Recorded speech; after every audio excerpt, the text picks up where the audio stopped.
Et salut tout le monde, aujourd'hui on se retrouve pour une nouvelle vidéo sur le futur FS 2020. Ça fait très longtemps que j'ai pas fait de vidéo mise à jour évidemment parce que j'avais pas la possibilité.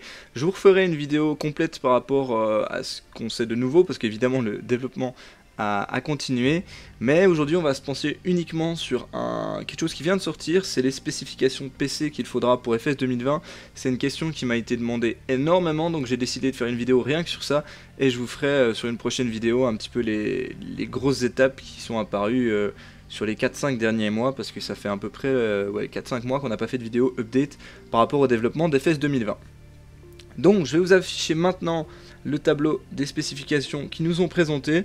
Donc par contre on va s'intéresser qu'au côté Nvidia, Intel parce que je ne connais que très peu le côté AMD, désolé pour ceux qui seraient intéressés par rapport au AMD, n'hésitez pas à regarder dans les commentaires, il y aura sûrement des gens qui mettront des équivalents AMD ou des améliorations par rapport aux configurations, enfin au cas où vous avez des questions par rapport à AMD, n'hésitez pas à les poser dans les commentaires, il y a sûrement des gens qui s'y connaîtront, qui pourront vous aider.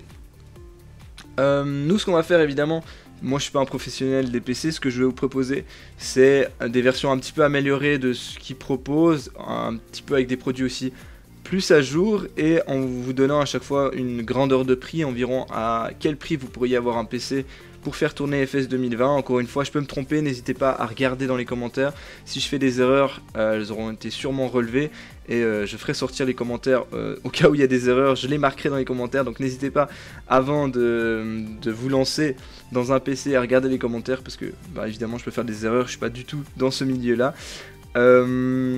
Et puis qu'est-ce que je voulais dire encore? Je vais dire quelque chose d'important. Oui voilà, si vous avez aussi une configuration que vous voulez monter ou que vous avez déjà, que vous n'êtes pas sûr si ça peut faire tourner ou pas, n'hésitez pas à la mettre dans les commentaires et je pourrai vous répondre, d'autres personnes vous répondront sûrement également. Est-ce que c'est possible de faire tourner FS 2020 avec ça? Et aussi, est-ce que c'est à peu près équilibré au cas où vous voulez acheter une nouvelle config? Alors par rapport au tableau, on va commencer de la configuration minimum jusqu'à la configuration idéale, comme dit seulement avec le Nvidia Intel, donc c'est à chaque fois la partie droite du tableau. Alors on va commencer par la configuration minimale. Il propose, alors évidemment ça tournera sur du Windows 10, il propose un i5 4460. Moi même pour la minimum, je vous propose de partir directement sur un i5 9600K. Alors c'est bien plus élevé mais au niveau du prix il n'y a pas une différence énormissime je trouve, et franchement je pense que pour un simulateur comme ça, moi si j'étais vous, je partirais directement là-dessus. Après évidemment vous pouvez prendre un petit peu en dessous, enfin entre les deux, mais moi si j'étais vous je prendrais directement un i5 9600K comme processeur. Au niveau du GPU, ils disent une GTX 770, là aussi je changerais pour une GTX 1650, alors vous pouvez prendre une 1650 et si vous avez un petit peu plus de budget, une S ou une OC, 1650S ou OC, en fonction de votre budget. Au niveau de la VRAM du coup la 1650 c'est pas beaucoup plus cher et c'est 4 Go de VRAM, donc ça c'est vraiment déjà positif aussi par rapport à la configuration minimale. Et après au niveau de la place, 150 Go, il n'y aura aucun problème, ça coûte presque rien. Aujourd'hui la place, vous avez 1 Tera pour 50 €, donc ça c'est pas vraiment un problème. Moi je pense que si vous partez de zéro avec la configuration que je vous ai dite là, vous en avez environ pour 750 € pour un PC, meilleur que la configuration minimale qu'il propose. Alors évidemment, si après ça lag, il faudra pas venir me dire oui mais Chris t'avais dit que ça tournait, c'est la configuration minimum qu'il propose, moi j'en sais rien, comment ça tourne avec ça. Moi je vous propose une configuration minimale un peu au-dessus, niveau performance et niveau prix, pas beaucoup en dessus de ce qu'ils proposent eux, donc voilà, après j'espère que ça fera quand même tourner pas trop mal le jeu, mais voilà, souvent les configurations minimales, moi je partirais pas là-dessus, mais après c'est clair que si vous avez des petits budgets, environ pour 750 €, vous pouvez vous faire un PC qui théoriquement devrait faire tourner FS 2020. On passe sur la configuration recommandée qui là est franchement est pas très élevée, finalement on avait très peur de ce qu'il demanderait au niveau recommandé, parce que souvent c'est quand même bien d'avoir le recommandé, et là c'est pas très élevé. Toujours Windows 10, c'est un Intel i5 8400. Moi pareil que par rapport à la configuration minimum, je partirais sur un i5 9600K, meilleur qu'un i5 8400 et beaucoup plus personnalisable, vous pouvez l'overclocker, vous pouvez mettre le mode boost. Vraiment, moi je partirais vraiment sur un i5 9600K pour le CPU. Niveau GPU, il propose une Nvidia GTX 970, c'est assez ancien, donc moi je partirais plus sur une 1660 qui au niveau prix est pas très très cher et est environ 20% meilleure qu'une GTX 970. Donc vraiment, moi je partirais sur une 1660. Niveau RAM, 16 Go, ça semble correct pour une configuration standard. 16 Go, aujourd'hui je pense que c'est vraiment bien. Et encore une fois, 150 Go sur le disque dur. Là, pour la recommander, si vous avez un peu plus de budget que prévu, que ce qu'il propose, moi je vous propose quand même d'acheter un SSD de 250 ou 500 Go. Aujourd'hui, ça coûte plus très très cher et je pense que ça fera quand même la différence sur le simulateur. J'ai calculé en gros, à chaque fois les prix c'est en gros, mais c'est quand même pour donner une idée. Vous en avez pour moins de 1000 € avec une configuration recommandée pour FS 2020. Alors elle est meilleure, encore une fois, toutes mes configurations que je vous propose là sont meilleures que celles qu'ils proposent. Et au niveau du prix, c'est pas beaucoup plus cher. Moi je pense que vous en avez environ pour 950 €. Donc en dessous de 1000 € pour une configuration recommandée, ça reste tout à fait correct. On va passer à la dernière, l'idéale configuration.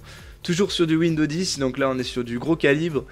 Après il propose un Intel i7 9800X. Donc là moi je pense partir plus sur un i7 9700K. A vous de voir comment vous voulez l'utiliser, le Intel 9800X. Il n'est pas très très répandu. Après il a ses avantages et ses désavantages par rapport au i7 9700K. Ça c'est plus à vous de voir un petit peu. Je pense que le i7 9700K est quand même plus intéressant une fois que vous l'overclockez. Mais bon, ça tout dépend. Je pense qu'au niveau de la vitesse, vous pourrez aller plus haut avec du 9700K, mais vous aurez moins de... Enfin, vous pouvez pas doubler les corps comme avec le 9800X. Mais bon, après, c'est toujours un petit peu des discussions. À vous de voir ce qui vous paraît le mieux, on va dire. Mais je pense quand même que, a priori, un i7 9700K est un peu meilleur quand même, je pense. Mais bon, encore une fois, n'hésitez pas à me corriger au cas où. Après, ça dépend. J'ai regardé pas mal de comparatifs, mais tout dépend un petit peu des gens. Donc, à vous de voir. Mais moi, perso, je pense partir sur du i7 9700K. Avec ça, il propose une RTX 2080. Donc là, c'est sûr, vous vous dites tout là, ça commence à coûter cher. Effectivement, moi, personnellement, je vais pas investir dans une 2080. J'ai pas les moyen et j'ai pas envie d'investir autant pour un PC. Alors eux c'est l'idéal, donc ils proposent le meilleur actuel. Moi je pense que si vous regardez un petit peu le marché de l'occasion, personnellement j'ai acheté une 1080 d'occasion il n'y a pas très longtemps et elle était vraiment pas chère. Avec encore de la garantie, enfin bref. Moi je pense que si vous avez plus de budget que la recommandée mais pas non plus de budget pour mettre 1000 € dans une carte graphique, soit je regarderai les 1080 en occasion, soit j'achèterai une neuve, mais alors une RTX 2070 qui est à peu près équivalent à la 1080 niveau performance et qui sont les deux des très très bonnes cartes graphiques. Avec ça vous êtes déjà à 100%, si vous faites un benchmark, vous êtes à 100% de mieux par rapport à la 970. Donc ce 970 c'est ce qui est recommandé et vous êtes quand même à 100% de mieux que ce qui est recommandé, donc ce sera normalement vous aurez aucun problème. Vous aurez peut-être pas les performances d'une 2080, c'est sûr, mais vous serez vraiment confortable normalement avec ces deux cartes graphiques. Donc ouais, moi ce que je vous propose c'est soit 1080 d'occasion, soit RTX 2070 neuve. Donc ça c'est à vous de voir, mais les deux sont d'excellentes cartes graphiques encore aujourd'hui. Ce que j'achèterai pas par contre c'est une GTX 1080 neuve. Acheter une RTX 2070 qui est récente, c'est beaucoup mieux. Sinon, VRAM, eh ben c'est toutes les cartes graphiques que je vous ai proposées ici sont des 8 Go, donc il n'y aura pas de souci. Au niveau de la RAM, 32 Go. Alors au niveau Giga, on commence à aller de plus en plus haut au niveau des PC. Ça peut sembler énorme, 32 Go. Alors bon, ça à vous de voir si vous voulez partir sur 16 et si vous voyez vraiment que ça pourrait être nécessaire de mettre 32, de rajouter 32. Mais bon, si vous faites du montage et autres, 32 Go, vous verrez que c'est vraiment utile. Et puis sinon, 150 Go sur un SSD, donc là pas de problème, acheter un 250 Go de SSD, un 500 Go, un Tera, tout dépend de ce que vous faites à côté du simulateur évidemment, mais bon ça coûte plus très cher, c'est pas vraiment un problème. Moi je vous conseille même sur les trois configurations de mettre du SSD si vous avez la possibilité, ça coûte plus si cher que ça et ça fait quand même vraiment la différence, tant au niveau du démarrage qu'après en jeu et autres, ça vous aidera vraiment. Voilà.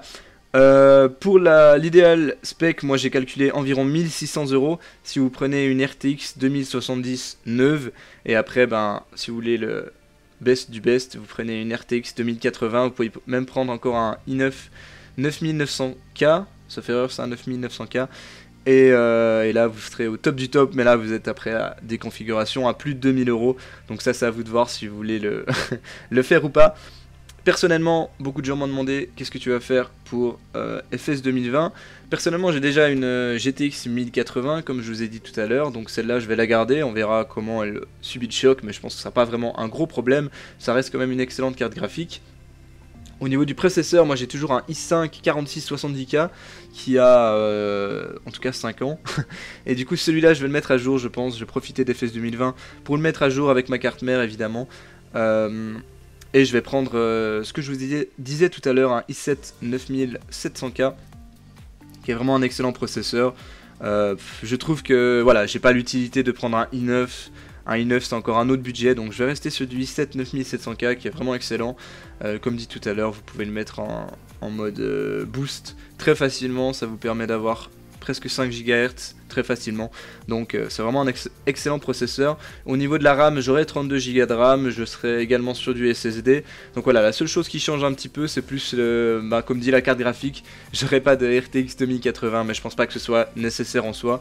Évidemment si vous l'avez, tant mieux pour vous, vous aurez des qualités de fou, mais je pense que vous aurez presque toutes les performances avec une RTX 2070, ça ira très bien aussi. Comme dit, elle est 100% plus performante qu'une GTX 970 qui est la version recommandée pour le jeu, donc ça ne devrait poser aucun problème.